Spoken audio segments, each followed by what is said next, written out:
This is an informational message for the IPCC and Inter Group 2 students. Strategic management subject के free of cost में आपको lectures दिए जा रहे हैं। फ्री ऑफ कॉस्ट में देने का मीनिंग बिल्कुल ये नहीं है कि आपको लेक्चर्स में कंटेंट नहीं दिया जा रहा है या कुछ कम दिया जा रहा है। बिल्कुल 100% तरीके से जितना एग्ज़ाम ओरिएंटेड है उतना आपको यूट्यूब पर के दिया जा रहा है।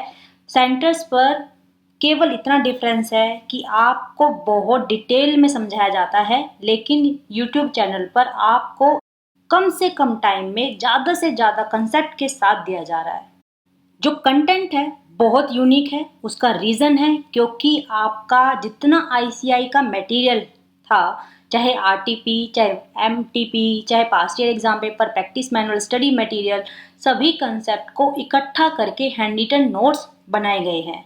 अब एग्जाम्पल के लिए एक कंसेप्ट ले लो, जैसे पीएलसी, प्रोडक्ट लाइफ साइकिल, तो उससे रिलेटेड जितने क्वेश्चन पास्ट ईयर पेपर्स में आए हुए हैं या प्रैक्टिस मैनुअल में जो क्वेश्चंस थे, जिसको आप न्यू सिलेबस वाले क्वेश्चन बैंक कह सकते हो, या स्टडी मटेरियल के बाद जो आपको क्वेश्चन देते हैं, इवन इस कंसेप्ट से रिलेटेड यदि कोई क्वेश्चन चैप्टर नंबर मान लो 3rd में है और चैप्टर 5th में भी उसका कंसेप्ट दे रखा है, तो सबको मर्ज करके इकट्ठा एक ही जगह पर सबको डाल दिया गया है।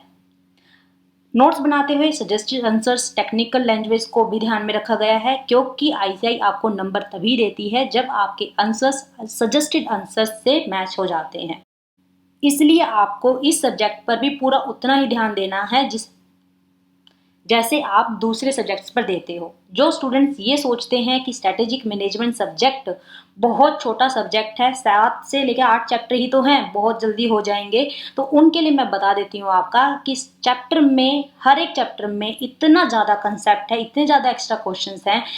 इसकी बात करूँ तो A4 साइज की यदि बुक की बात करें तो एटलीस्ट कम से कम 350 to 400 पेजेस पर ये बुक आपकी बनती है, यदि आप सब कुछ चीज़ें जो मैंने आईसीआई के मटेरियल की बोली हैं उनको सबको आप मर्ज कर दो। तो यदि मैं अपनी नोटिंग की बात करूं तो मेरी नोटिंग्स में प्रेजेंटेशन को बहुत ध्यान रखा गया है। प्रेजेंटेशन का मीनिंग है कि कहाँ पर आपको किस तरीके से लाइन कितनी छोड़नी है, किस कंसेप्ट को हेडिंग में कैसे डालना है, उसको डेकोरेट पेपर में कैसे करना है। इन सब चीज़ों के कारण जो पेजेस हैं वो ज़्यादा कंज्यूम तो होंगे, क्योंकि पेपर में जैसे प्रेजेंट करना है वही आपको दिखाया गया है। क्योंकि आज जब आप पढ़ते हैं और बार बार उस चीज़ को देखेंगे तो आपके माइंड में वो सेट हो जाती है। ये मेरा मानना है, ये मेरा थॉट प्रोसेस है। तो इसी कारण से जो पेजेस की नंबरिंग है वो 650 के अराउंड में चली जाती है। अब जो स्टूडेंट्स पेजेस को काउंट करके पढ़ने की जिनकी हैबिट है उनको थोड़ा सा एक शौक लग सकता है इतने पेजेस को देखकर, लेकिन यदि आपको 100% कंटेंट चाहिए तो आपको ये लेक्चर्स देखने होंगे।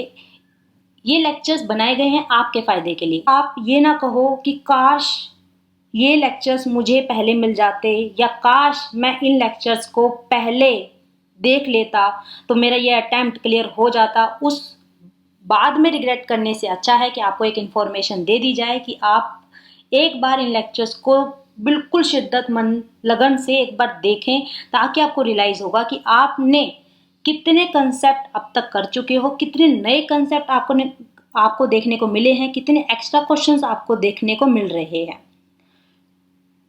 चाहे आपने 10 बार भी एसएम को अच्छे से कर लिया हो, तब भी मैं श्योरिटी के साथ कह सकती हूँ कि आपको हर एक चैप्टर में एटलीस्ट कम से कम 10 to 15 क्वेश्चंस आपको एक्स्ट्रा दिखेंगे जब आप मेरे लेक्चर्स को देखेंगे।